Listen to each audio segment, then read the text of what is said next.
예, 점심 식사 다 맛있게 하셨죠? 또 오후 공부 시작하겠습니다. 잠깐 기도드리겠습니다. 하나님, 아버지 되시는 나의 하나님 감사합니다. 우리가 이 땅에 살면서 하나님을 잘 섬기기 위해 지적으로 먼저 알아야 되고, 알 것을 바로 알고 이단이나 세속 철학에 물들지 않도록 성령께서 저희들을 주관해 주시옵소서. 이 한 시간 말씀을 잘 이해할 수 있도록 저희들의 지적 요소를 맑게 해 주시옵소서. 우리 주 예수님의 이름으로 기도합니다. 아멘. 자, 아까 말씀드린 거요. 그 하열수 계시 때, 그러니까 구속사에 대한 문제를 그들이 말하고 있는 구속사가 어떤 의미인가, 그 의미를 모르고 한국교회에서 그냥 구속사 이 사용하는 내용에 대해서 좀 생각을 했습니다. 그러면 695페이지 제일로 밑에 패러그래프 보시기 바라요. 695페이지 제일로 밑에 패러그래프 밑에서 하나, 둘, 셋, 넷, 다섯, 여섯, 일곱, 여덟, 아홉, 열한째 줄입니다. 읽습니다. 분명히 성경은 창세기사를 통해 시공간의 창조를 말씀하고 있다. 이건 역사이기 때문에, 이 창조는 있잖아요. 역사이기 때문에 상징이 아닙니다. 사건입니다. 도드가 읽습니다. 시작과 종말에 대한 시공간의 사건을 무시하고 목적론적으로 말하게 되면 사실상 창조와 예수님의 재림은 시공간의 사건으로 볼 때 무가치한 공상에 그쳤다고 말할 수밖에 없다. 무슨 말이냐면 목적론을 여기서 이해해야 됩니다. 목적론은 뭐냐 그러면 과거를 무시해버리고 과거의 역사에 상관없이 현재 이 시점에서 미래를 바라보고 그 의미를 찾아 추적한다는 말이에요. 그 미래에 대한 의미를 추적해 간다. 과거와 상관없이. 그러니까 이 목적론적이 결과만 좋으면 되지 않느냐. 요즘 말하잖아요. 근데 기독교 입장에서는 결과만 좋으면 된다 하는 말이 맞지 않는 거예요. 기독교는 역사를, 과거, 현재 역사를 일치성 있게 봐야 되니까. 그러니까 목적론적으로 본다는 것은 과거는 틀려도, 현재가 틀려도 미래에 맞추어서 미래의 결과만 좋으면 된다. 이게 성경적이 아니에요. 예, 읽습니다. 그렇기 때문에 도드는 역사적 종말론을 실현된 현재의 목적론적 종말관으로 말할 수밖에 없다. 자, 이거 여러분 좀 말이 어렵지 않아요? 아까 제가 살짝 설명했습니다만 다시 한번 설명하겠어요. 현재 있어서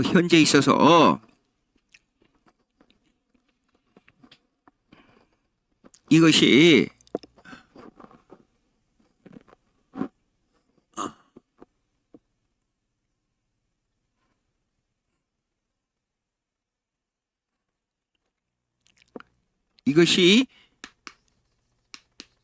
현재가 여기 있잖아요. 근데 여기서 내가 시간론 잠깐 얘기할게요. 현재가 있습니까, 여러분? 현재는 사실상 이래요. 제가 서 있는 이 시간의 관점에서 과거의 어느 시점부터 내가 지금 서 있는 이 시점까지를 현재라 그러지, 앞으로 다가올 문제까지 어느 부분을 포함해서 현재라고 말하는 사람은 없어요. 그렇죠? 그리고 현재는 이 순간 제가 말하고 현재라고 말하는 순간, 짧은 그 순간 영원한 과거로 흘러버렸어요. 그러니까 사실상 현재는 없는 겁니다. 예. 그러니까 성경의 시간 보십시오. 하루가 천년 같고 천년이 하루가 같다. 그러니까 천년 동안 지나왔지 않아요. 근데 과거의 시간을 돌아다 보면 어제나 천년 전이나 어제나 똑같아요. 그러니까 여러분도 어렸을 때 이 얘기를 지금 생각하고 있으면 어렸을 때는 옛날 같지만은 지금 생각해보면 엊그제 같아요. 그 왜 그래요? 천년이 하루 같고 하루가 천년 같기 때문에. 그래서 성경의 시간론을 자세히 보게 되면 그것은 현재라고 말하지만은 현재라고 말하는 순간 영원한 과거로 흘러버렸어요. 예. 자, 그러면 보시겠습니다. 그 695페이지 제일 마지막 파라그раф 둘째 문장 보세요. 둘째 문장.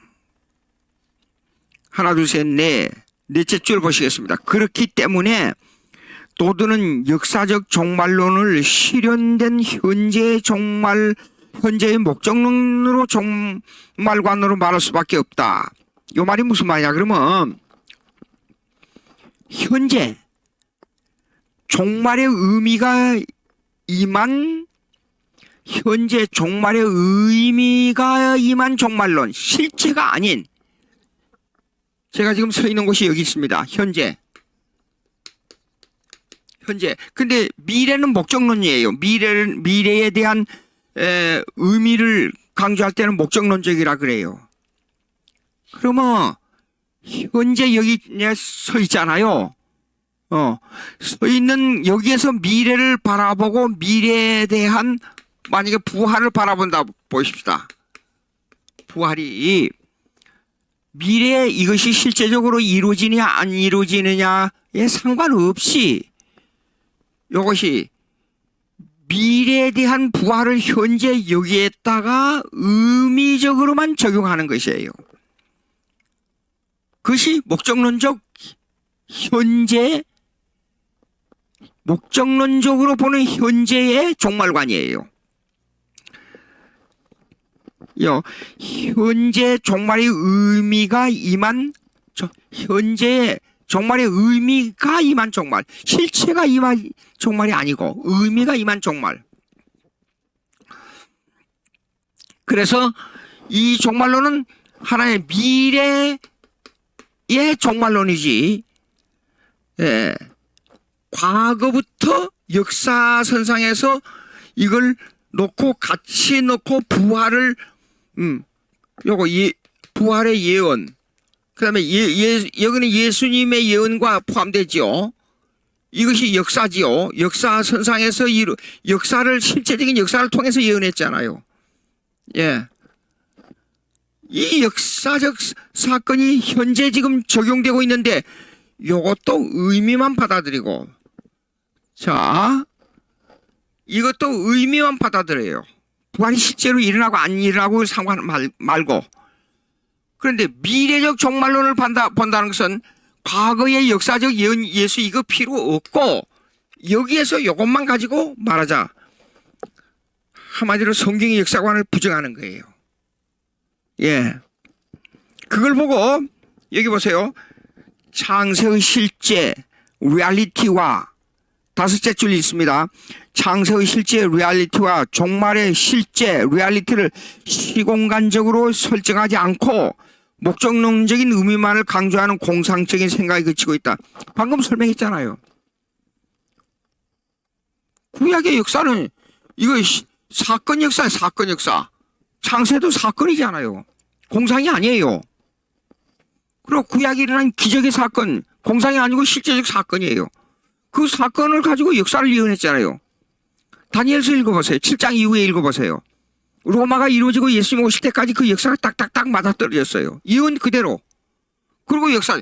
그런데 이건 목적론적이라 하는 것은요, 이 과거의 구약에 이렇게 맞아떨어진 실제적 역사와 예언을 요거는 무시해버리고 여기서부터 여기까지만 생각하자. 이건 완전히 성경의 역사관을, 예언의 역사관을 깨트려버린 거예요. 무서운 얘기입니다. 여러분 설교 중에, 다시 얘기입니다. 설교 중에 이런 거 들었어요? 부활의 의미를 생각해 보십시오. 여러분 생활 속에서 적극적 사고방식을 가지고 여러분 생활 속에서 내가 실패했습니다. 사업에. 그러다가 그 사업에 실패한 사건으로 말미암아 다시 사업을 일으킬 수 있다는 확신을 가지게 되면 그것이 하나의 부활의 한 종류입니다. 예? 그래서 부활의 의미를 바로 깨달아야 됩니다. 그런 얘기 들은 적 있어요, 없어요? 자유주의 신학자들이. 진짜 실제로 내가 체험할 천국에 대한 이 얘기를 뒤로 돌리고 의미만을 강조한다 그 말이에요. 그걸 보고 조금 있으면 더 나옵니다만은 그걸 보고 아까 얘기한 대로 realized eschatology, 실현화된 종말론, 실현화된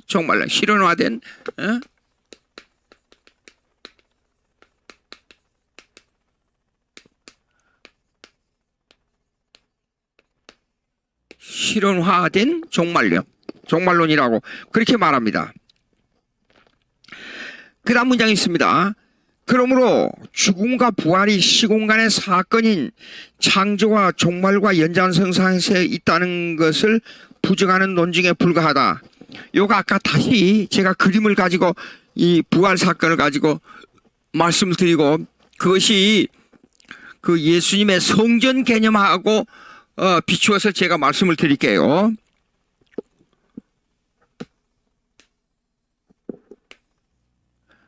예수님이 성전이에요. 예수님이. 요한복음을 자세히 읽어보면 2장, 3장, 4장, 5장, 6장, 7장 쭉 읽어보세요. 2장부터. 그러면 성전 3일 만에 헐라. 그러면 이 성전을 지으리라 그랬잖아요. 그 성전은 자기를 가리킴이라 그랬잖아요. 근데 이것이 이 성전 개념이 역사적으로 시공간의 역사적으로는 구약의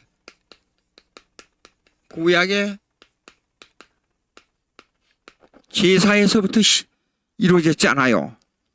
근데 맨 처음에 아브라함이 드린 사건 더 앞으로 가게 되면 맨 처음에 아벨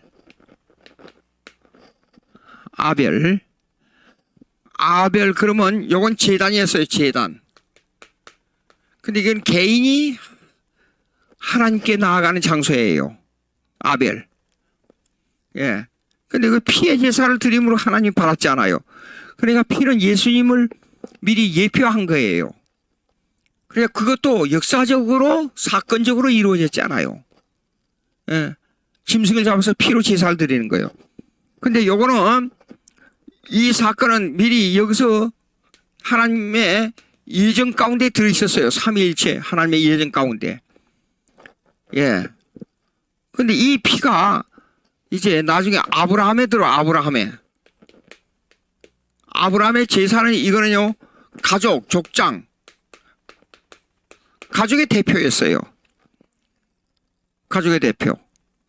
그리고 이것이 이제는 모세가 이스라엘 백성을 이끌고 나올 때 얘는 그것을 이끌고 이 장소는 뭐냐 그러면 요건 제단이었잖아요.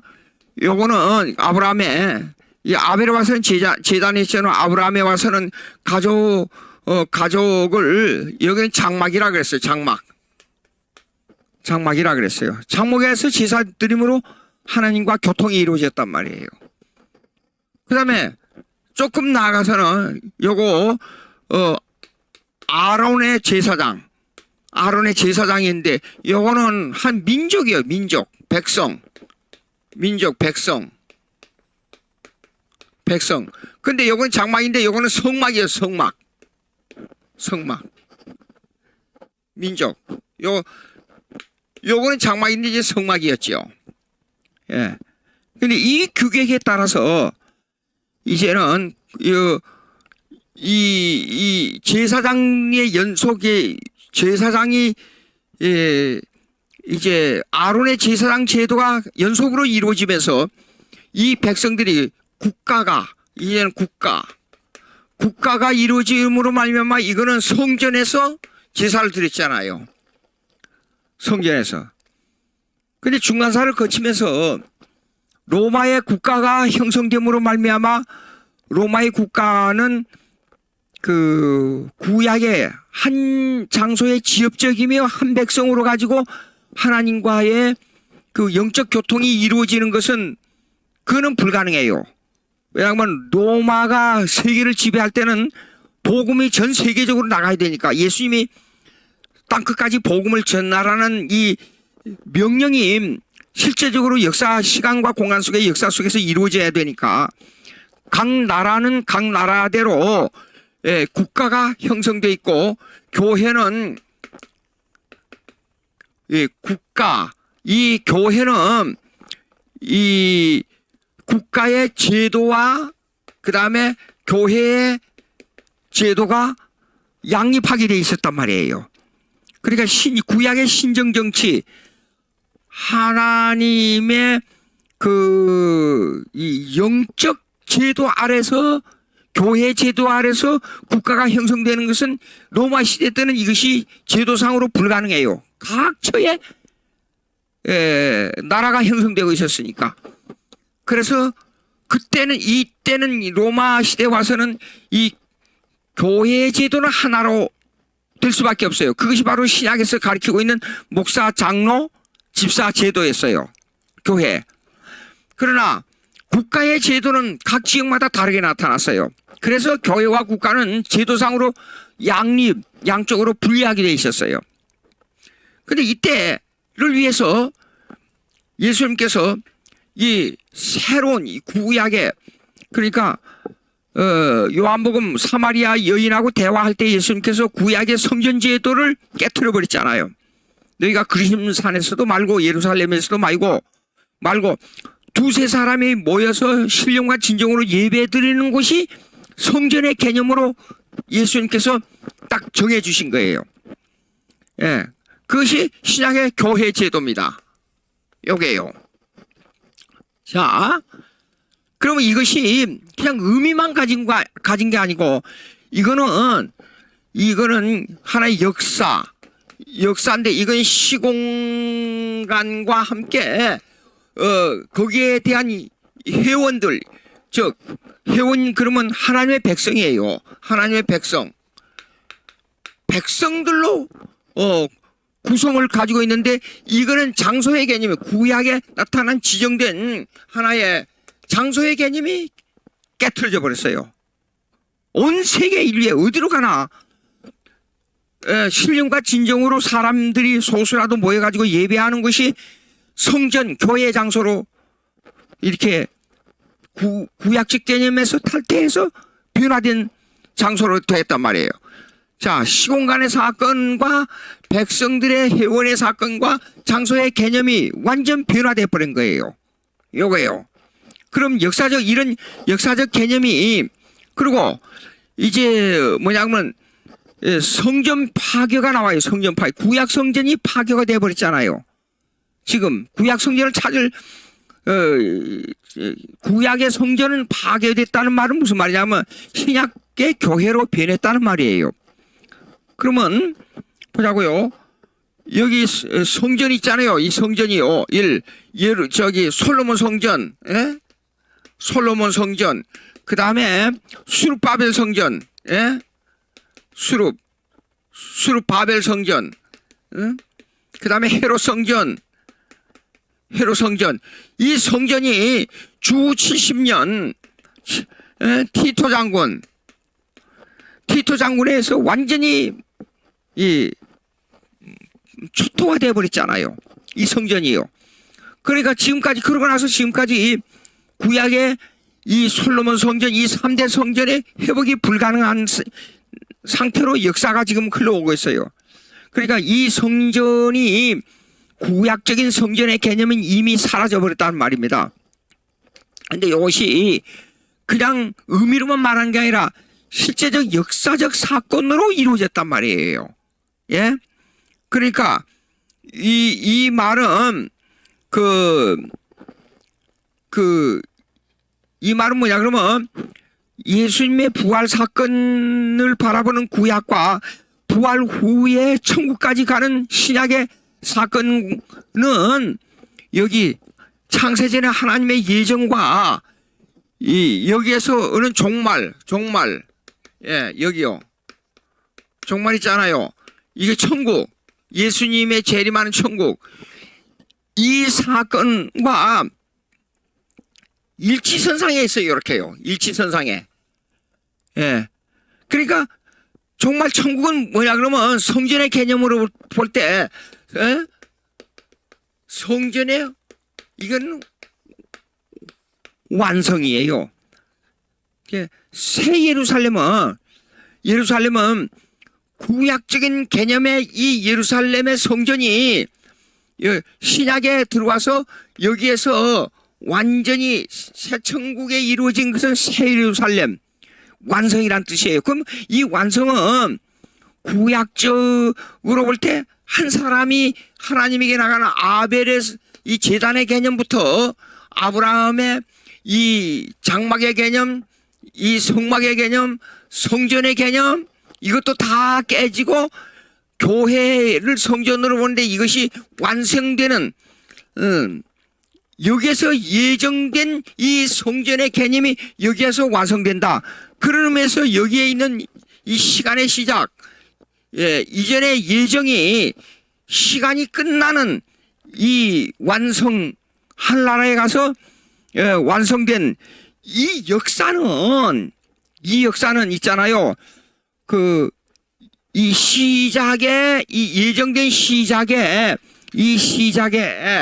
예정된 이 시작의 계획, 계획과 여기 이 계획에 여기 와서 예정의 완전한 예정의 완성이 여기 와서 실체로의 완성으로 연결된다. 그런 뜻이에요. 이걸 외우셔야 돼요. 근데 이것을 부정하고 나면 사실상 성경의 그 중요한 역사관을 부정하는 겁니다. 이 부정하는 사건 중에 하나가 바로 구속사의 개념이에요. 예.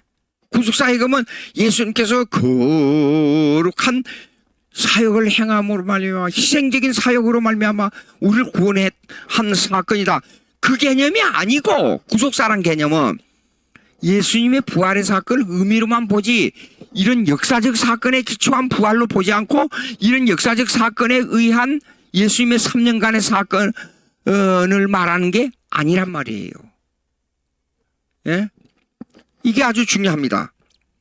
그러니까 자, 그러면 696페이지 한번 보세요. 역사에 관한 변증학적 의미 해가지고 696페이지 역사에 관한 변증학적 의미. 예. 아까 설명한 걸 다시 한번 좀 구체적으로 설명한 겁니다. 이거요. 이게 아주 중요하니까 자꾸 좀 반복해 볼 필요가 있어요. 그리고 아까 제가 말씀드린 웨스민스터 신앙 고백서 얘기를 했잖아요. 예. 웨스민스터 신앙 고백서를 이따가 좀 말씀드리겠습니다만 웨스민스터 신앙 고백서를 보게 되면 이 역사에 관한 것을 어떻게 말씀하고 있느냐는 것을 실체적으로 말씀하고 있어요. 자, 읽습니다. 너도는 그리스도의 생애에 관한 어떤 사건들을 역사적으로 명확하게 결정 지을 수 있다는 묘한 말을 하고 있어요. 이것만 말 볼 때는 맞는 것 같아요. 예. 그런데 이 따옴표 해놨잖아요. 이러한 사건들은 요거는 그가 말한 건데 이 사람이 말한 걸 좀 분석해 보자고요. 이러한 사건들은 역사적인 방법에 의해 공적으로 또는 역사적으로 검증이 가능하다는 주장이다. 예. 우리가 신학으로 볼 때 검증이 가능해요. 맞아요. 그런데 있습니다. 그 중심적인 사건은 나사렛 예수님께서 죽은 자 가운데서 다시 살아났다는 사실이다. 맞아요. 예. 근데 문제는 뭐냐 그러면 이 나사렛 예수님께서 십자가에서 죽었다 살아나셨다 하는 이 사건을 다시 한번 말씀드립니다. 사건 역사로 보느냐 해석의 역사로 보느냐가 틀리단 말이에요. 예? 우리는 사건 역사를 해석의 역사로 볼 때 같은 선상에 놓고 봐요. 사건 역사를, 해석의 역사를 볼 때 같은 선상에 놓고 본다는 것은 예수님께서 십자가에 죽었다가 살아나신 그것이 시공간 세계에서 일어났잖아요. 시공간 세계에서 일어난 그 사건은, 시공간 세계에 일어난 사건은 우리가 해석의 역사를 다른 의미로 받지 않고 사건대로 받는다는 의미예요. 그게 믿음이에요. 근데 자, 여기에서 이 사람들은, 이 자유주의 신학자는 이걸 반대하는데, 읽겠습니다. 이 사실은 예수님 동시대의 해석과 어긋나지 않는다. 맞아요. 이러한 해석들은 임의적인 것이 아니다. 그 해석은 그 사건들 자체로부터 나온다. 왜냐하면 어떤 사건들은 다른 것들보다 더 의미가, 여기서부터 문제가 돼요. 어떤 사건들은 다른 것들보다 의미가 있다는 말이 뭐예요? 사건과 사건을 구분해서 받아들이자 그 말이에요. 예수님의 부활의 사건을 구분해서 받아들인단 말이에요. 액면 그대로 받아들인 게 아니고. 예? 우리의 해석의 사건은 뭐냐 그러면 이렇습니다. 예수님이 부활해서 다시 살아났다, 이거 있잖아요. 부활해서 다시 살아났다 하는 그 의미를 믿음에 의해서 그걸 그대로 받아들인데, 사건만 받아들인 게 아니라 성령에 의해서 우리의 그 구원관, 천국에 가는 문제로 연관시켜서 받아들인다. 이것이 우리의 해석이에요. 천국에 가는 문제와 연관시켜서 받아들인다. 그런데 그것을, 천국에 관한 문제를 제거하고 다른 의미로 받아들인다 하는 것이 구속사의 문제란 말이에요. 예? 자, 보자고요. 그 다음에 이제 보면 여러분들이 압니다. 그리고 읽습니다. 이러한 성스러운 사건들은 역사에서 가장 의미 있는 것으로 현저히 드러나기 때문이다. 자, 보십시오. 이거 무슨 말이냐면, 예수님의 부활 사건이지만은 의미를 그에다가 부여할 때, 부활 사건을 의미 있다고 그걸 의미를 부여할 때에 뭐냐 그러면, 그것이 차이점이 나타나는데, 죽은 사람이 살아났다 하는 것은 아주 깊은 의미가 있기 때문에 의미상 현저하게 드러난다 그 말이에요. 이해가 되시는지 모르겠어요. 예? 부활이라는 것이 얼마나 엄청난 사건이에요. 죽은 사람이 살아나니까, 아, 이거는 아주 큰 의미가 있다. 죽은 사람이 살아난다는 것은 의미로 받아들이지 실체로 안 받아들여요. 그래서 보자고요. 의미 있는 것으로 현저하게 드러나기 때문이다 그랬어요. 우리는 뭐 아까 말씀드렸죠? 부활의 사건을 액면 그대로 받아들이되 의미 있게 받아들인 것은 천국과 연관된다 그랬어요. 근데 이건 자체로서 역사서상에서 가장 의미 있는 것으로 현저하게 드러나기 때문이다. 끝. 천국 없어요, 천국. 예, 참 보세요. 또다시 의미가 나오는데, 우리는 이런 열쇠가 되는 성스러운 사건들에 의한 모든 역사에 그 의미를 부여할 수 있다 그랬어요. 여기 보세요. 모든 역사에 그 의미를 부여할 수 있다는 것은, 제가 무슨 일을 당해가지고 정말로 인생에 가장 실패해가지고 자살까지 생각했어요. 그러다가 무슨 일을 당해가지고 거기 그 자살한 그 사건에서 제가 회복을 얻었어요. 그럼 그것이 의미 있는 부활이에요. 이것이 예수님의 십자가 부활하고 무슨 상관이 있어요? 근데 이런 설교 많이 하잖아요. 여러분 들었잖아요. 적극적 사고방식. 예. 모든 일에 부정적인 생각 버리고 적극적 사고방식으로 모든 걸 받아들이십시오. 그러면 여러분 생활 속에서 부활의 의미가 나타나서 우리의 심령이 회복되고 성공하고, 이런 얘기 많이 들었죠? 근데 믿음으로 사는 사람이 그런 것이 없는 것이 아니라 그런 게 있습니다. 있지만은 우리는 예수님께서 부활한 사건 그대로 액면 그대로 성경대로 받아들이는데 어떤 의미를 부과하느냐, 그게 문제란 말이에요. 예. 자, 그 다음에 보시겠습니다.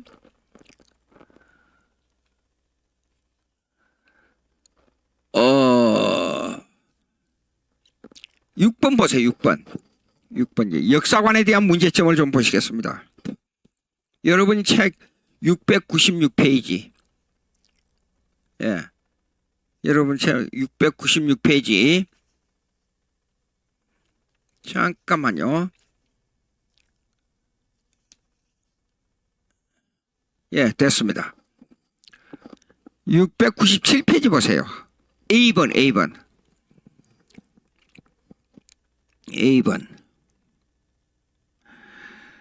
도드는 역사를 기독론 중심으로 해석하고 있다. 기독론 중심이 뭐냐 그러면, 여러분, 우리는 역사를 볼 때 신론 중심이 돼야 돼요.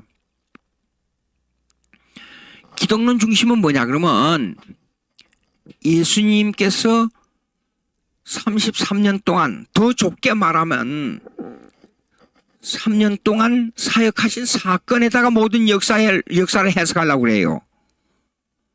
예?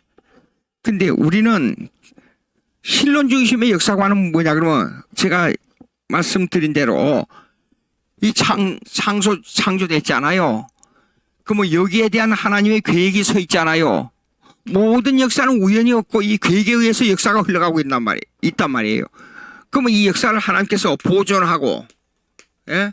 그 다음에 통치하고, 그 다음에 섭리하고, 예?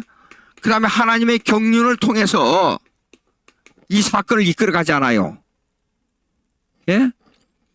그리고 이 계획에 의해서 계획대로 이것이 종말이 온단 말이에요.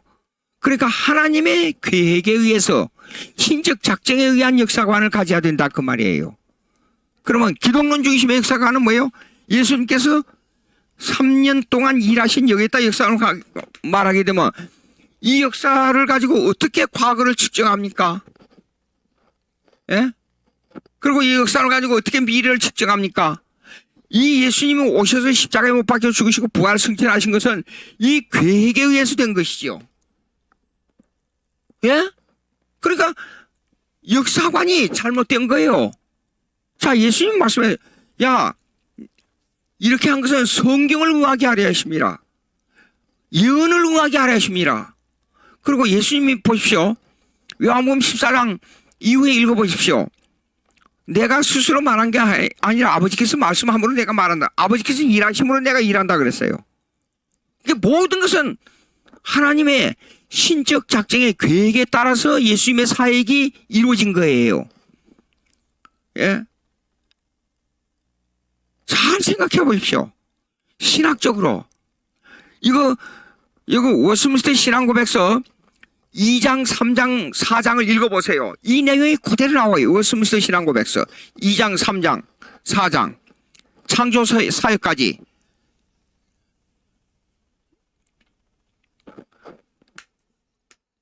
West Minster, 워스민스터 컨페션. 이 신앙고백서 1장은 성경론입니다. 그 다음에 2장, 3장, 4장. 여기에는 삼위일체론 신적 작정에 관하여 이런 내용들이 나와요. 2장, 3장, 4장. 창조론까지 나와요. 예. 그거를 읽어보세요. 그러면 이게 성경대로 믿는 신학은 기독론 중심이 아니고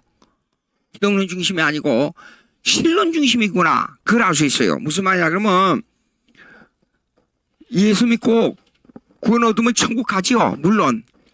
근데 그 구원 얻고 천국 간다 하는 것은 그 주관적 중심이에요. 신학이 주관적이라는 것은 내가 받아들이는 관점이 무엇이냐예요. 그러나 신학은 더 깊이 들어가려면 객관적 중심이 돼야 돼요. 성경의 객관적. 성경의 객관적이 뭐냐 그러면 하나님의 뜻, 섭리에 의해서 이루어진 거예요. 내가 쉽게 말해서 예수 믿고 구원 얻었다는 것은 내 인식이 있기 때문에 주관적이라 그래요. 내 인식이. 물론 성령의 감동이 없으면 전혀 예수 그리스도를 인식할 수가 없어요. 성령으로 말미암아 내가 감동받았잖아요. 그래서 내가 인식하니까 내 주관성이 있어. 그러나 진짜 볼 때는 성령의 객관적인 역사가 없이는 내 마음대로 예수 믿어지지는 않아요. 그런데 신학이 객관적이 된다는 것은 예수님이 행하시는 모든 사역이 하나님의 뜻에 의해서 이루어졌어요. 예? 계획이 없는 사역이 아니에요. 예수님은. 보십시오. 때가 참에 예수님이 오셨다 그랬잖아요. 예? 그리고 또 왜 객관 사역을 중요하냐? 신학의 객관 사역은 실론 중심이고 신학의 주관 사역은 기독론 중심이에요. 내 인식에 기초를 해야 되니까. 기독론 중심이라는 것은 내가 예수 믿고 구원 얻었다. 내가 인식했잖아요. 그러니까 주관 사역이 되는 거죠. 자, 기독론 중심으로 해석하고 있다. 그 다음에 그 기독론 중심의 해석은 697페이지 첫 문장입니다. 그 기독론 중심의 해석은 그리스도에 대한 의미 부여의 해석이지 사건 중심의 해석이 아니다. 아까 제가 설명했어요. 부활 사건이 의미에만 관심을 두자. 그 말이에요. 그 해석의 방법이 바로 구속사의 역사관이다. 벌써 두 번, 세 번 얘기했습니다. 그것은 예수 그리스도께서 십자가에 죽으시고 부활하신 사건을 시공간의 범위 안에서 이루어진 사건으로 받아들인 것보다는 부활이라는 의미의 역사적 관점을 두고 있다. 부활이라는 실제적 사건보다도 의미 해석에 관심을 두고 있다. 부활을 꼭 십자가에 죽었다가 예수님이 다시 살아났다는 그 사건에다가만 관심을 두지 말자. 그런 말이에요. 자, 697페이지 첫째 파라그래프 A번의 제일 마지막 문장을 보세요. 요가까지가 설명한 결론입니다. 기독교의 역사관을 정립하는 데 있어 신적 작정 중심의 객관주의 역사 개념의 본질을 두기보다 기독론 중심의 의미 해석의 역사의 기초를 두고 있다. 그것이 다뒤에 계시신 때 구속사관, 구속사 성경의 해석법이에요.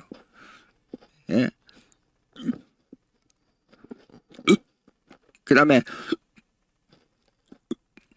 자 보십시오. 이제 신앙 고백서에 관한 문제를 제가 좀 설명합니다. 웨스트민스터 신앙 고백서는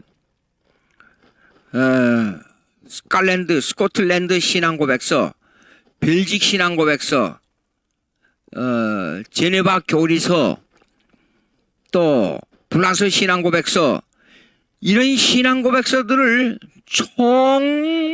총괄적으로 종합해서 만든 신앙 고백서가 웨스트민스터 신앙 고백서예요. 예. 그게 뭐냐는 걸 지금 설명하는 겁니다. 있습니다. 우리가 신앙 고백서를 볼 때 기독론 중심의 주관적 신앙 고백과 실론 중심의 객관적 신앙 고백서를 깊이 있게 구분해 볼 필요가 있다. 예? 제가 지금까지 설명한 내용을 이제는 충분히 이해하고 남을 수 있을 거라고 봐요. 그 이유는 기독론 중심의 신앙 고백은 주관성이 강하기 때문에 교회가 그 신앙 고백을 선호할 때 타락의 속도가 빠르기 때문이다. 저 남의 교단 얘기를 해서 안 됐습니다만은 제가 얼마 전에 AI, Artificial Intelligence 뭡니까? 그 이 사람이 만들어낸 지적 지식, 그 artificial, intelligent, 그 AI를 그 목회에 어떻게 적용해야 되느냐는 세미나가 있어서 갔단 말이에요. 예. 갔는데 거기에 미국 감리교 교단의 그 해방 후에 이 통계가 나왔어요. 성도들의 통계가 나왔는데 지금 1970년대 초반에 있었던 그 미국 감리교 교단의 통계의 숫자에 비해서 지금 현재 성도들은 그때 당시에 1970년대 초반에 성도들의 3분의 1밖에 안 돼요. 지금 남아있는 성도들이요. 왜 그렇게 됐어요? 근데 거기에서는 AI를 어떻게 해가지고 현실에 적응하는 방법에 신학을 자꾸 강조해요. 세미나에서 보니까. 예? 근데 재밌는 현상이 있어요. 근데 미국의 글로벌 메소디스트 철치가 교단이 만들어졌어요. 글로벌. 예. 뭐, 글로벌이라는 말 많이 쓰죠. 근데 그 교단은 지금까지 영국에서부터 나온 웨슬리안주의 교단의 전통성을 이어오는 교단 신학에서 벗어나자. 그것이 글로벌 메소디스트 철치. 그러니까 글로벌 감리교단이에요. 그러면 여태까지 전통을 이어온 교단은 뭐냐? 그는 웨슬리안주의 신인 협력성을 강조하는 거예요. 신인 협력성은 뭐냐면 예수님의 구원을 내가 이루어주신 그 구속을 내가 받아들이냐 안 받아들이냐 하는 것은 내가 협력해야 가능하다. 그 주장이에요. 우리는 전적 신적 작정에 의한 성령의 사역에 의해서 예수 그리스도를 받아들인다 이렇게 믿지 않아요. 그거는 내가 협력해야 된다는 주관이에요. 그러니까 주관주의가 강해요. 예? 근데 보세요. 급격하게 교인 수가 줄어들어요. 왜 그래요? 성경대로 믿는 거 성경대로 가르쳐야 교인들이 신앙으로 받아들이지 내 주관으로 강조하는 그런 신학이 신인 협력설의 신학을 받아들이면 성경적이 돼요? 성경적이 아니에요. 예. 내가 놀라운 것은요. 신앙이 약한 사람들은요. 자기가 해야 된다는 게 자기 주관을 강조해요. 얼마나 사람이 사악하고 얼마나 사람이 못돼 먹었는데 어떻게 자기를 믿어요? 예? 어떻게 자기를 믿냐고요? 그걸 강조하다 보면 결국은 인간의 주관이 나오기 때문에 타락의 길로 가버리는 거예요. 예. 자, 보십시오. 예. 둘째 문장이 있습니다. 697페이지. 둘째 문장. 둘째 패러그래프 둘째 문장입니다. 그 이유는 기독론 중심의 신앙 고백은 주관성이 강하기 때문에 교회가 그 신앙 고백을 선호할 때 타락의 속도가 빠르기 때문이다. 다시 읽은 거예요, 제가요. 타락의 속도가 빨라요. 바로 종교 개혁 이후 독일 교회가 그것을 증명하고 있다. 독일 교회들은 주로 루서 신앙 고백과 하이델베르크 신앙 고백에 기초를 둔 교회관을 형성하고 있다. 이게 주관주의가 강해요. 이 신앙 고백서를 읽어보면. 제가 이 루터 신앙 고백서는 얼마 안 돼요. 그 부피가 작아요. 하이델베르크 신앙 고백서는 그보다 훨씬 더 많아요. 그런데 그러나 영국의 교회는 웨스민스터 신앙 고백을 중심으로, 프란의 교회는 벨직 신앙 고백을 중심으로, 그 다음에 교회관을 형성하고 있다. 하이델베르크 신앙 고백은 인간론, 기독론, 그리고 구원론 중심이 되어 있다. 신론과 교회론이 약해요. 그러니까 주관주의니까 빨리 타락할 수 있어요. 이거 이해가 되는지 모르겠어요. 그 신앙 고백 자체로 볼 때는 성경에 어긋남이 없어요. 예수 잘 믿고 구원 얻어라. 인간론이 뭐예요? 인간은 타락했다. 예. 또 기독론, 예수 그리스도는 누구냐? 하나님의 아들이요 주는 그리스도시요 살아계신 하나님의 아들입니다. 신앙 고백. 완전한 인간, 완전한 하나님 가르치고 있어요. 근데 이거는 내 마음속에서 이루어진 사건들을 신앙의 사건들을 말하기 때문에 주관주의란 말이에요. 예?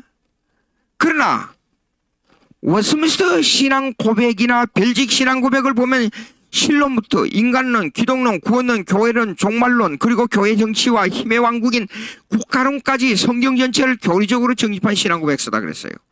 그게 객관적인 거예요. 우리가 신앙 고백을 말할 때는 성경이 가는 데까지 가고 성경이 멈추는 데서 멈추는 거예요. 그러니까 성경이 말하고 있는 부분만 너무 강조해도 이 잘못된 신앙이에요. 여러분, 제가 이런 말씀을 드리면 이상하게 생각할지 몰라요. 이단들의 신학을 보자고요. 이단들의 신학을 보면 하나님만 주관적으로 강조하게 되면 이단이에요. 예? 예수 그리스도만 주관적으로 강조하면 주관적으로 강조한단 말입니다. 예수 그리스도를 주관적으로 강조하면 이단이에요. 성령만 주관적으로 강조하면 이단이에요. 예. 한 예를 들겠습니다. 성령만 주관적으로 강조하는 것이 권신찬 구원파예요. 이렇게 말합니다. 성령 은사가 다르지 않아요. 근데 꼭 이렇게만 말을 해요. 어느 날, 어느 시, 어느 때 성경 말씀 플러스 회개 플러스 해가지고 그때에 성경 말씀으로 가지고 성령이 역사에서 구원이 이루어졌나 그렇게만 강조해요.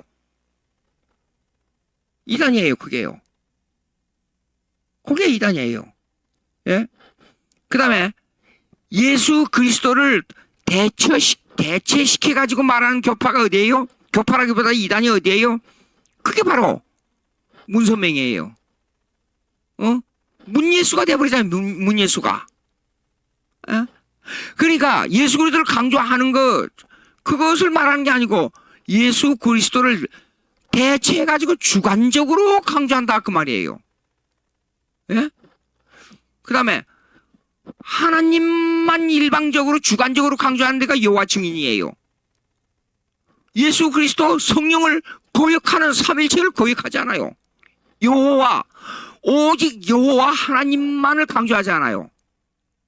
그러니까 종말론에도 문제가 생기고 다 문제가 생겨버려요. 그걸 대체해서 주관적으로 강조한다 그 말입니다. 하나님을 말하는 거 틀린 게 아니에요. 예수 그리스도를 말하는 거 틀린 게 아니에요. 성령을 말하는 거 틀린 게 아닌데 대체해서 주관적으로 강조할 때 문제가 생긴다 그 말이에요. 그러니까 성경이 가는 데까지 가고 성경이 멈추는 데서 멈추는 삼일체 하나님이. 그래서 제가 만든 교회사적으로 엮어낸 신앙 고백서, 그 책이 있으면 제가 보여드리면 되겠는데 서점에 가면 있어요. 왜 제가 워스민스터 신앙 고백서를 강조하는가를 잘 얘기해야 돼요. 제가 그 정광 목사님하고 서울 신앙 고백서 만들 때 이 자료를 제가 제공해가지고 워스민스터 신앙 고백서를 쫙 전부, 지금도 그 카피해 놓은 거 있을 거예요. 아마 십몇 년 전에 있었는데, 저 사랑 제일교회 가면, 예, 그 영어로 된 것과 함께 있는데 그걸 전부 기초로 해가지고 서울 신앙 고백서를 만든 겁니다. 그러니까 보세요.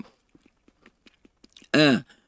워스민스터 신앙 고백서는 객관적 신앙 고백서인데 아까 제가 말씀드린 대로 신론부터 종말론까지 국가론, 교회와 국가론 있지 않아요? 예, 교회와 국가론 까지 전부 얘기하고, 이건 결혼 문제까지는 나와 있어요. 결혼 문제까지. 그 다음에 정치, 예? 이런 걸 다 나와 있어요. 일반인 청년에. 그러니까 이것을 다 말하고 있는 것이 뭐냐 그러면 교회 사적으로 엮어낸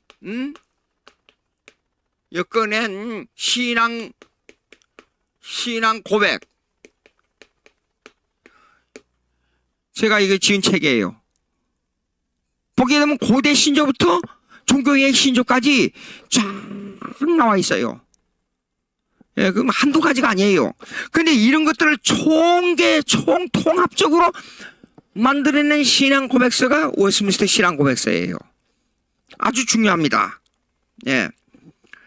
자, 그러면 이제 넘어가서 보시겠습니다. 시간이 잘 간다. 예. A번 했죠. A번. 그 다음에 B번의 구속사에 대한 문제가 나옵니다. 그게 A번 더드. 그 다음에 B번 698페이지 B번. 제일 밑에 파라그래프 보세요. B번. 구속사 하열 계시 시대에 관한 문제다. 이 말은 하열 계시 시대가 말하는 단어의 의미가 뭐냐 그 말입니다. 단어. 예. 20세기에 들어와 난장판 신학이 구미의 교회를 휩쓸고 있을 때 전혀, 여러분요, 나 이런 거 생각할 때마다 한국교회 걱정돼요. 무슨 말입니까?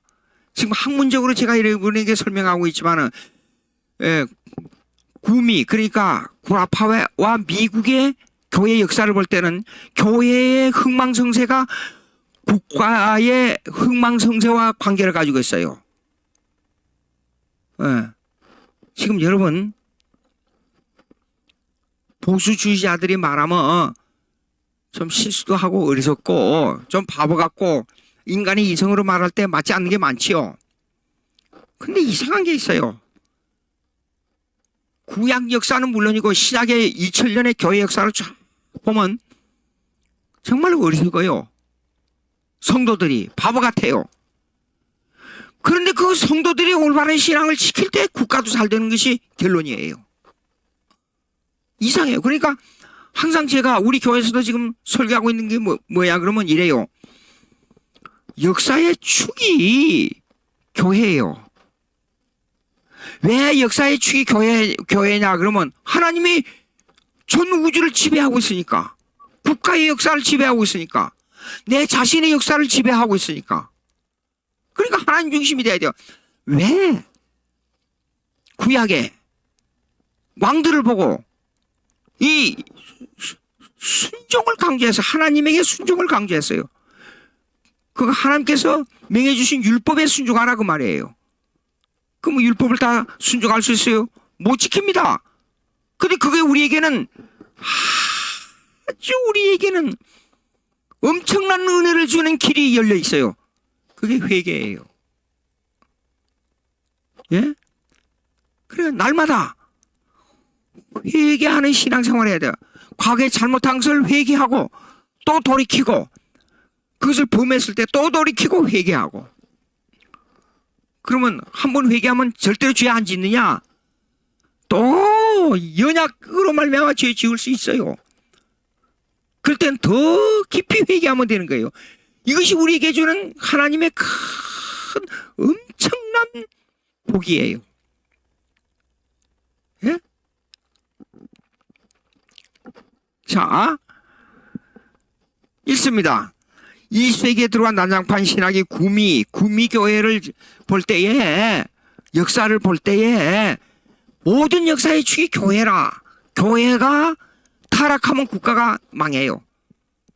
자, 남미 1970년대 이전에는 남미 국가가 세계 경제적 15위권 안에 들어갔어요. 전부요. 브라질, 아르헨티나 말할 것도 없이요.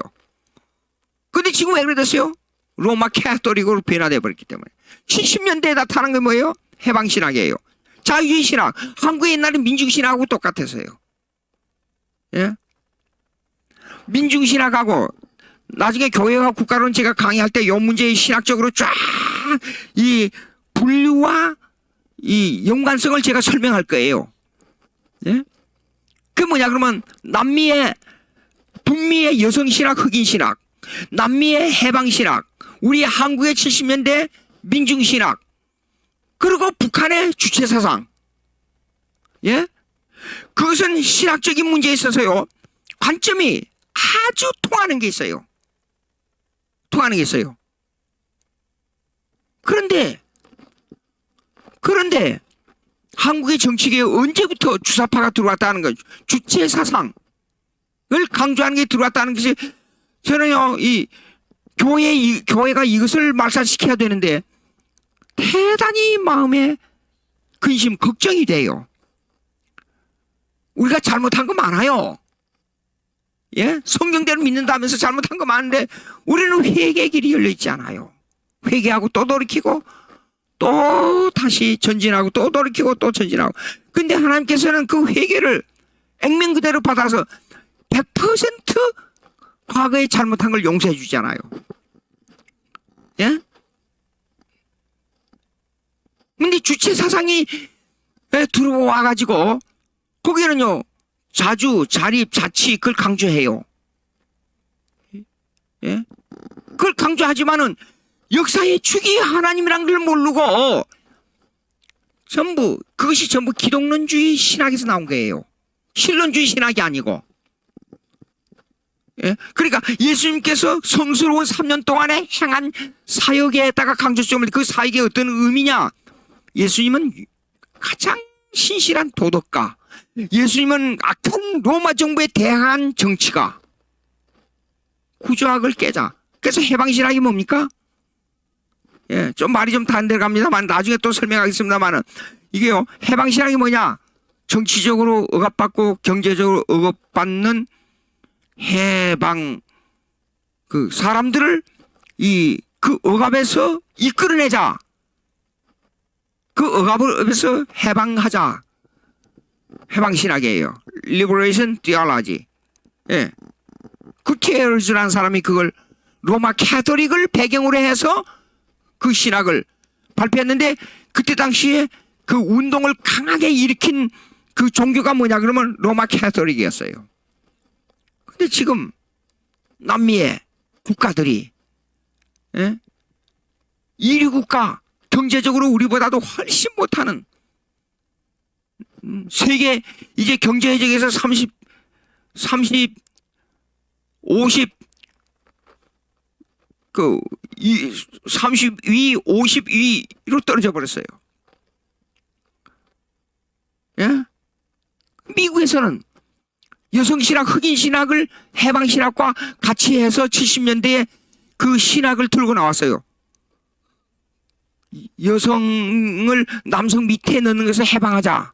근데 여성 신학을 주장한 사람들의 가정을 보면 전부 가정이 파탄돼. 예? 근데 미국은 감사하게도요, 그런 신학이 나오면 보수주의 신학께서 돌고 일어나서 하나님 중심의 신학. 제가 미국에 갔을 70년대 중반에 미국 갔는데, 가서 공부할 때요, 그 신학의 영향을 많이 받았어요. 근데 보수주의자들이 정신 차려가지고 80년대 후반부터 복고운동이 일어났어요. 레스토레이즘. 예? 그래서 복고운동이 일어나가지고 성경 강해 설교가 나왔어요. 막 1시간씩 2시간씩 막 강해 설교로 막 계속 하는 거예요. 예, 그 주말이 되면, 예, 수십 개의 텔레비에서 전부요. 뭐 ABC 텔레비, 뭐 박스 텔레비, 이거는 주요 그 텔레비들이 계속 강의 설교가 나와요. 예. 그래서 성경 강해로 복고운동. 그래서 미국이란 나라는, 예, 극단적인 자유주의와 극단적인 보수주의가 같이, 예, 동반하는데도 불구하고 결국에 가서 보면 보수주의가 이겨요. 예. 자, 서구에, 여러분, 그냥 겉으로 보기에는 그렇지요.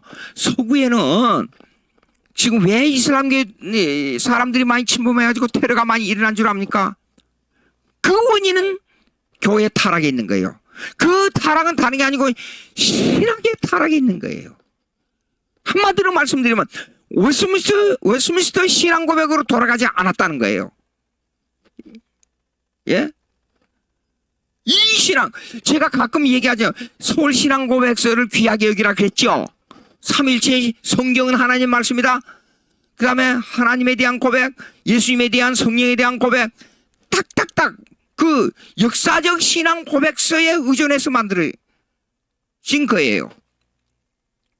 그걸 가끔 얘기한 이유를 여러분들이 알아야 돼요. 신앙 고백서에 의한 신앙이 돼야 돼요. 예? 그러니까 서구가 왜 이제 자꾸만 교회가 텅텅 비어가고 노인들만 남아있고 왜 교회를 다른 데 팔아가지고 술집이 돼가느냐, 바가 돼가느냐 하는 것은 근본적으로 들어가면 신학적 타락에 있는데, 여러분, 교회 타락은 신학교에 문제가 있는 거예요. 신학교 문제는 어디서부터 오느냐? 교수들의 문제예요. 의학이나 좀 배웠다고, 헬라어, 히브리하고 라틴어나 좀 한다고 그거 가지고 뭘 가르치냐 그 말이에요. 예? 여러분, 성경을 하나님의 말씀으로 믿는 신앙 고백서를 제외하고는 신학이 아무리 천사와 같은 소리를 해도 아무 소용이 없습니다. 교회 타락은 역사를 지켜보면 이런 문제가 있었어요. 천재가 교회를 지배한 적이 없어요. 그런데 그 천재는 돈으로 살 수 있었어요. 근데 그 돈은 정치가 마음대로 사용해요. 정치가. 그런데 정치와 천재와 돈이 교회 역사를 지배하지 못했는데도 불구하고 교회의 역사를 지배한 것은 뭐냐? 순교자들의 피였어요. 예? 순교자들의 피. 순교자들의 피값이 어떻게 나타났느냐? 순교자들의 피값은 어떻게 나타났느냐? 교회 사적으로 엮어낸 신앙 고백서가 바로, 이 신앙 고백서가 바로 순교자들의 피예요. 예. 그 피값이 신앙 고백서예요. 그러니까 우리는 신앙 고백서로 돌아가야 돼요. 성경대로 믿자. 성경대로 믿습니다. 그러면서 성경 해석이 왜 달라요? 성경 하는데. 근데 이걸 기준으로, 이 성경에 대한 신앙 고백을 기준으로 만들어준 것이 신앙 고백서예요. 신앙 고백서는 역사적으로 2000년 교회사를 통해서 역사적으로 객관주의로 만들었기 때문에 한 사람의 신앙 고백서가 아니고 한 사람의 신학적 표출이 아니에요. 신앙 고백서 2000년의 신앙 고백이 모두 다 총 집대성한 이 내용이기 때문에 성경을 가장 객관적으로 말하고 있는 거예요. 근데 신앙 고백서를 반대하게 되면 어떤, 신앙 고백서 반대하게 되면 이단이에요. 예? 왜 신앙 고백서 얘기를 하느냐? 자유주의자들은, 예? 여기서 말하는요, 하열수 계시 때 성스러운 역사라고 말하면서 예수님이 기독론주의로만 해석하려고 하는, 사항주의로만 해석하려고 하는, 예?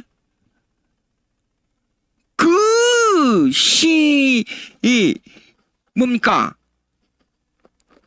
그 주관주의적 신학. 예? 그것이 바로 이게 올바른 신앙관이 아니란 말입니다. 구속사를 말하는 그 신학이. 자, 봅시다. 요거 조금 어려운데 시간이 되는 데까지 하고 안 되면 다음 주에 또 다시 하겠습니다. 698페이지 보세요. B 구속사 하나 둘 셋째 줄 보십시오. 그 가운데 하나가 구속사인데 이 역사주의는 이미 언급한 대로 기독론 중심의 역사관을 강조하고 있다. 시간의 원근법을 창세 이전 하나님의 시적 작정에 두지 않고 시공간 세계에 존재하신 그리스도 중심으로 과거의 시간을 돌아보고 미래의 시간을 내다보는 관점에 두고 있다.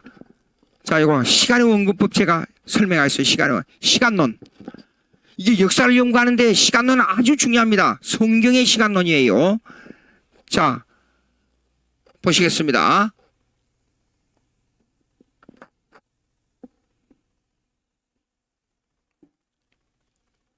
시간에 세 가지 종류가 있어요. 1.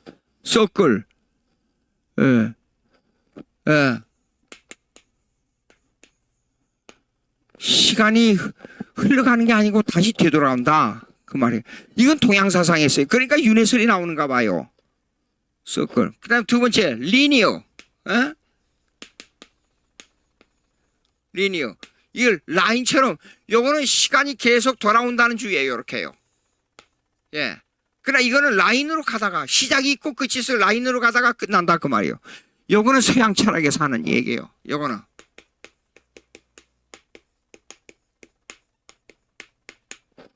예. 근데 성경의 시간론은 원근법으로 말해요. 1. 성경의 시간은요. Perspective of time. 예?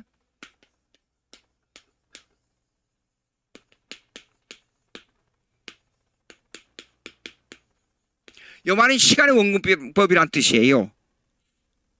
시간의 원근법이 뭐냐? 그 말은 시간의 시작이 있고 끝이 있지만은 요거요. 시작에 끝이 있고 시작이 있고 끝이지만은 시간의 시작은 끝과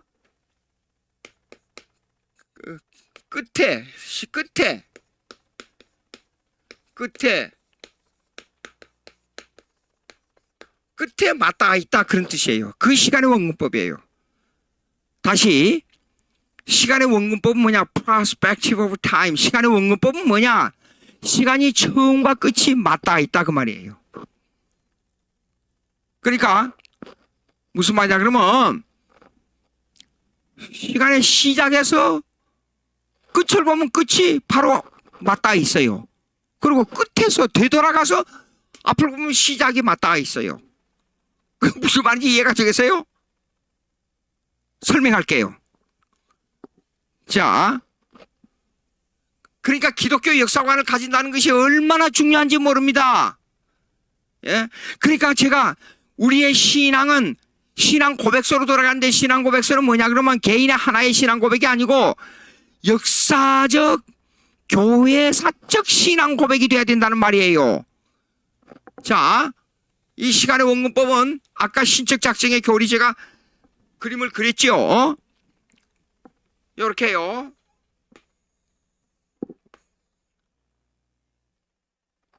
여기서 여기 창세요. 창세.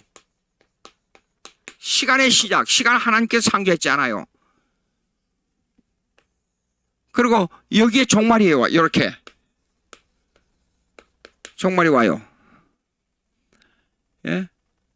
그런데 여기에 시간의 시작하고 그다음에 여기에 끝나는 이 시간 여기에 있는 것은 이거 역사는 요거는 여기 일어난 일들을 이거는 사건이에요. 사건. 예? 근데 성경에서 바라볼 때는요. 성경에서 바라볼 때는 이 시간과 이 시간의 시작과 이 시간의 시작이 시간이 없이 맞닿아 있다 그 말이에요. 딱 붙어 있다 그 말이에요. 그러니까 성경 보십시오. 천년이 하루 같고 하루가 천년 같아요. 맞닿아 있는데 어떤 의미에서요. 시간을 길이로 계산하면요. 점 찍어놓은 것보다도 딱 찍어놓은 것보다도 더 짧은 시간이에요. 그러니까 여기는 영원이에요. 영원. 여기도 영원이에요. 영원. 그러니까 우리가 왜 영원한 천국 간단 말이 이제 우리는 이 영원 이전에 있잖아요. 우리가 태어나서 예수를 믿을 것이라는 게 여기에 정해져 있어요. 영원 속에. 예? 정해져 있어요, 우리가. 여러분 생각해 보세요. 아마 간단하게 생각해 보세요. 내가 지금 죽어가지고, 이 세상 살고, 한국에서 살고 이렇게 힘들고 남북이 돼갖고 언제 전쟁이 일어날지 보니까 안 되겠습니다. 내가 자살을 해서 죽겠습니다. 죽었어요. 그래가지고 갑자기 미국 대통령 아들로 태어날 수 있어요? 어떤 의미에서 숙명론, 운명이라고 결정 지을 수 있죠. 근데 우리 기독교인은 그걸 하나님의 뜻이라고 본단 말이에요. 예? 그렇지 않아요? 자, 그러면 그러면 이 영혼은 이미 사실상 예? 결정된 사건이에요. 집행만 안 됐다 그 말이에요. 이거는요. 그러면 집행된 사건이 여기 와서 이루어져요. 전부요. 이 시간 속에서 이루어지는데 여기 영원히 사건은요. 하나님의 결정된 사건이 있잖아요. 결정된 사건. 결정된 사건은 여기 와서 완성되는 거예요. 이거요. 예. 그러면 여기는 결정돼 버렸기 때문에 여기 집행돼가지고 여기 와서 완성되니까 이미 이 결정된 사건 있잖아요. 마지막 이걸 이미 보고 있어요. 다 내려다보고 있어요. 시간 속에서 아니 이게 과정으로 진행되는 것 뿐이에요. 이게요. 아무것도 아니에요. 그러면 여기에서는 결정된 사건이기 때문에 여기를 안다 그러면 만약에 이것을 제가 알았다 그러면 이거는 이미 결정된 사건이기 때문에 이것도 다 보고 있는 거예요. 그러니까 사건으로 볼 때 여기에서 이전에 이 계획을 가지고 종말을 보면 딱 맞닿아 있어요. 이게 시간의 원근법이에요. 예? 그리고 완성된 이 관점에서 여기를 뒤돌아보잖아요. 그러면 이거는 이미 결정된 상황이 이루어진 것 뿐이니까 여기에서 보니까 이것하고 맞닿아 있어요. 딱. 이것이 성경의 시간론이에요. 시간의 원근법이에요. 이거요. 여러분 생각해 보세요. 지금 뭘 뜻하는가? 성경에서 시간에 관한 얘기가 여러 번 나와요. 야고보서에도 나오고, 예?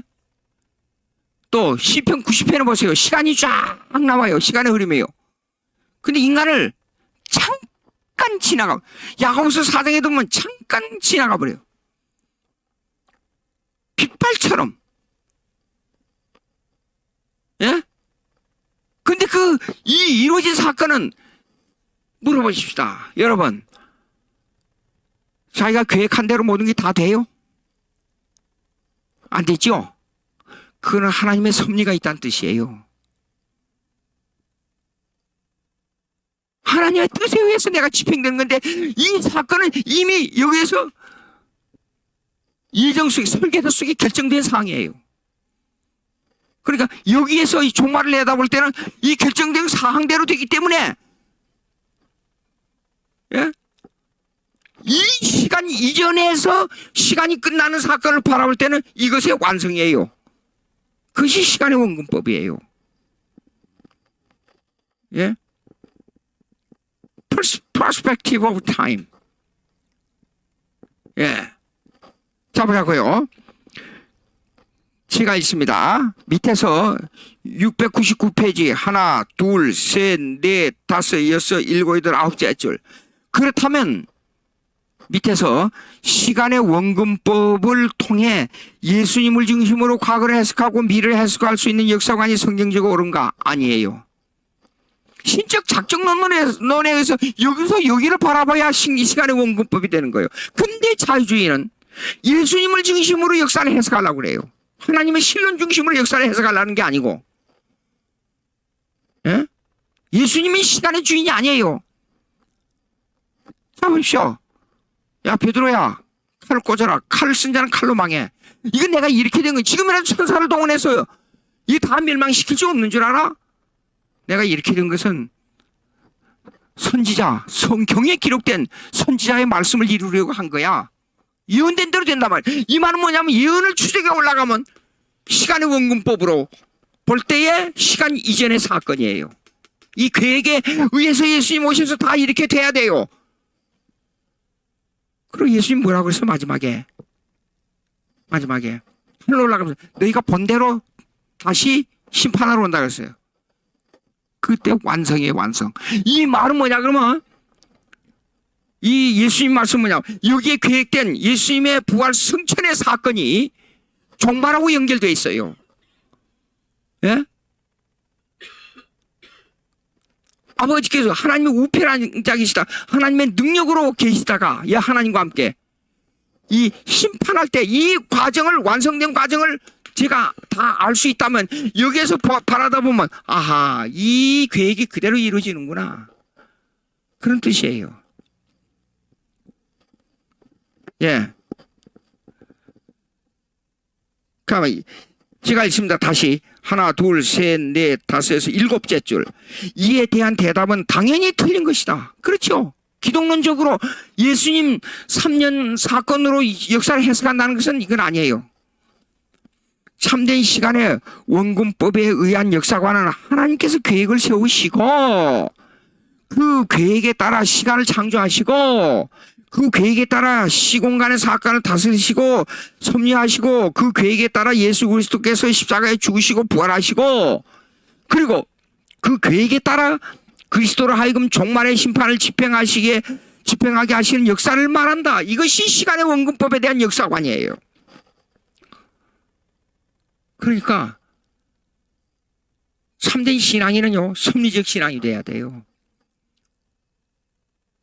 좀 설교적으로 얘기하겠어요. 지금 이론적으로 신학적으로 제가 얘기했지만 설교로 말할 때는 잘 때도 주님의 은혜요, 못 때도 주님의 은혜요.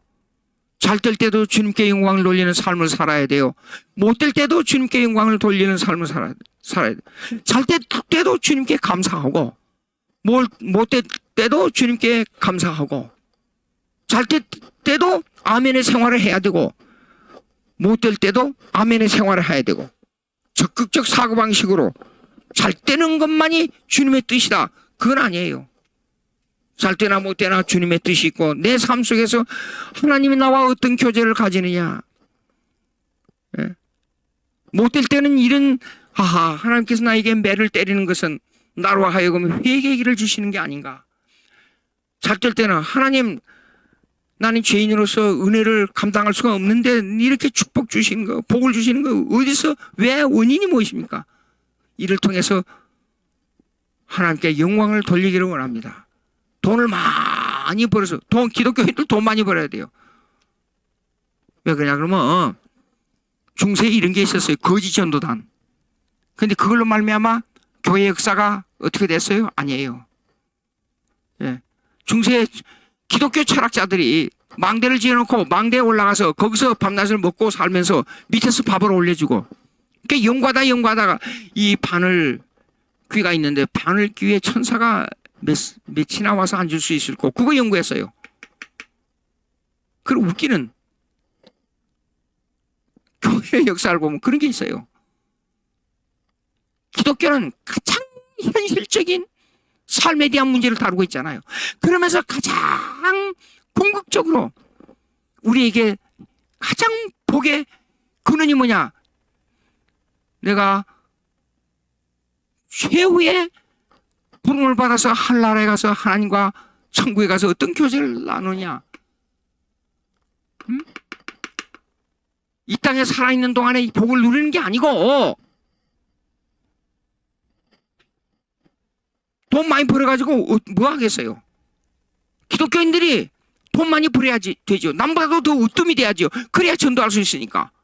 선교하려면 쉽게 말해서 선교사들 보내려면 돈이 있어야 되잖아요. 예?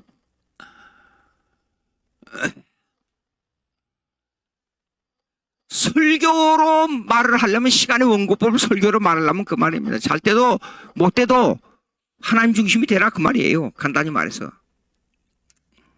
예. 자,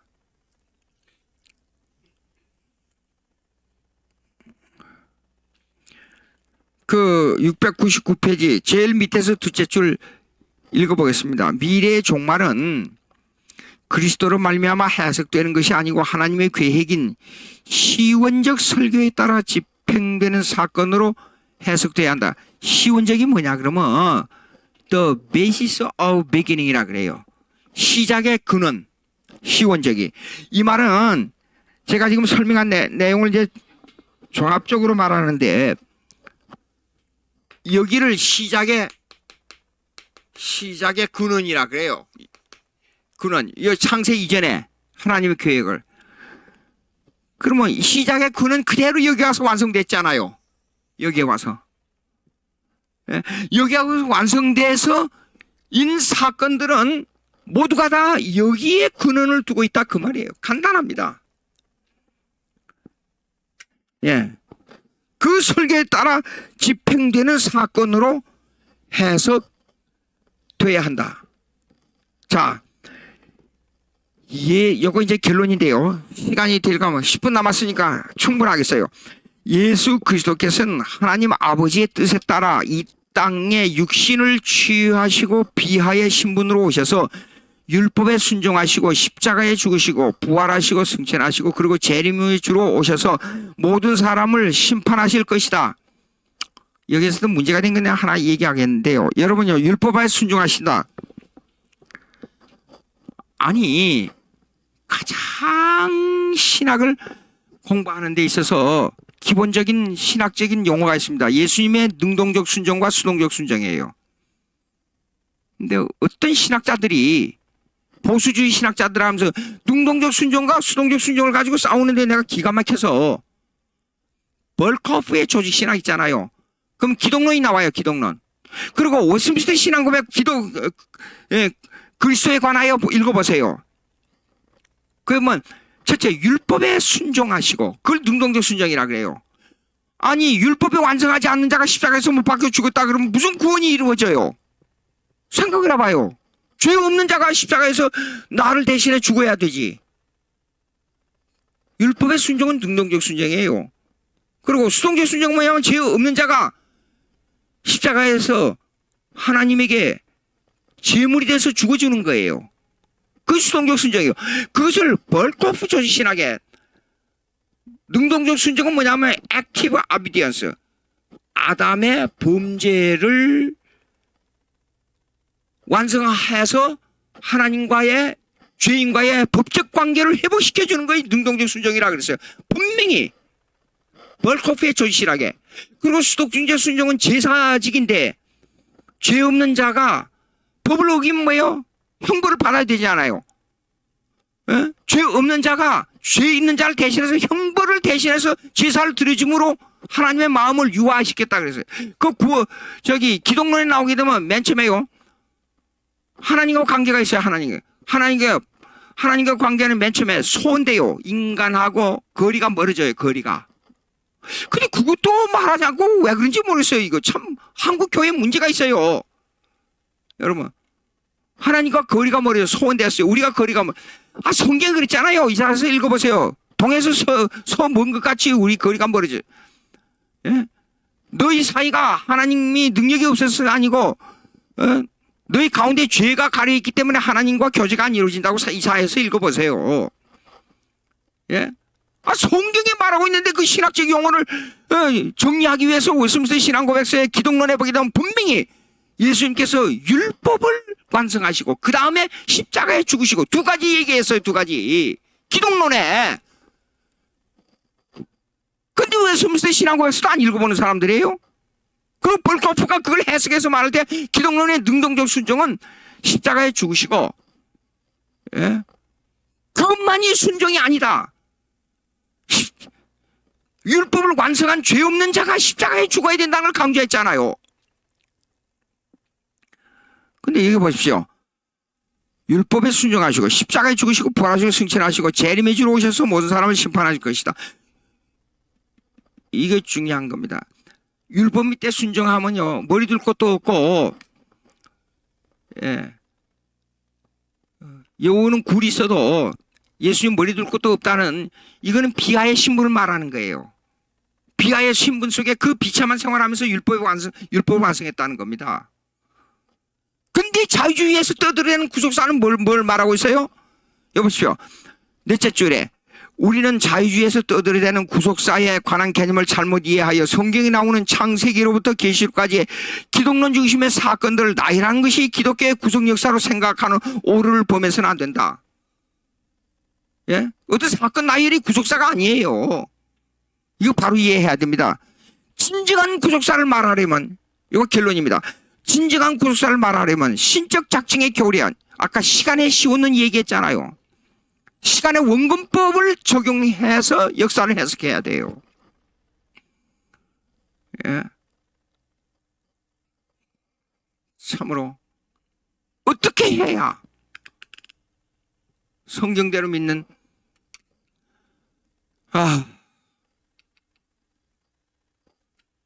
신앙생활 할까? 우리가 잘못된 게 너무 많아요. 내 자신부터 회개할 게 너무 많아요. 내가 이렇게 소리내서 외친다고 해서 제가 성경에 다른 사람보다도 월등하다는 말이 아닙니다. 신학을 공부해 보니까 가슴이 쫄쫄이 와요. 무슨 말이냐? 난 진짜 개미보다도, 걸어다니는 미물 개미보다도 더 작은 존재로 여겨져요. 하나님의 역사관, 하나님께서 주관하는 모든 역사가 하나님과 관계없이 이루어진 우연한 사건은 절대 없어요. 그걸 볼 때 내가 어디에 서야 되느냐? 쓸 자리도 없어요. 쓸 자리도 없어. 예. 이렇게 내가 걸어가야 하는 길, 내가 서야 하는 그 자리, 그것도 찾을 수가 없어요. 아주 미련한 존재예요. 예? 우리가 깊이 생각하고 하나님의 성경대로 믿고 살기 위해서 얼마나 몸부림을 쳐야 될까 하는 생각이 든다 이겁니다. 다음 시간에 하겠습니다. 기도하겠습니다. 하나님 아버지 감사합니다. 오늘 저희들에게 구속사에 대해서 자유주의 신학을 가지고 떠들어대는 한국교회를 볼 때 마음이 아파서 몇 마디 했습니다. 혹시 잘못한 거 있으면 용서해 주시옵시고 하나님의 뜻을 이루게 해 주시옵시고 우리 한국교회를 기억해 주시옵시고 성경대로 믿고 우리 순교자들이 많았던 한국교회를 주님 기억하시고 옛날에 그 신앙을 다시 회복할 수 있는 은혜를 우리 한국교회에 소낙비같이 성령의 능력이 쏟아지게 해 주시옵시기를 간절히 바라옵고 예수님의 이름으로 기도합나이다. 아멘.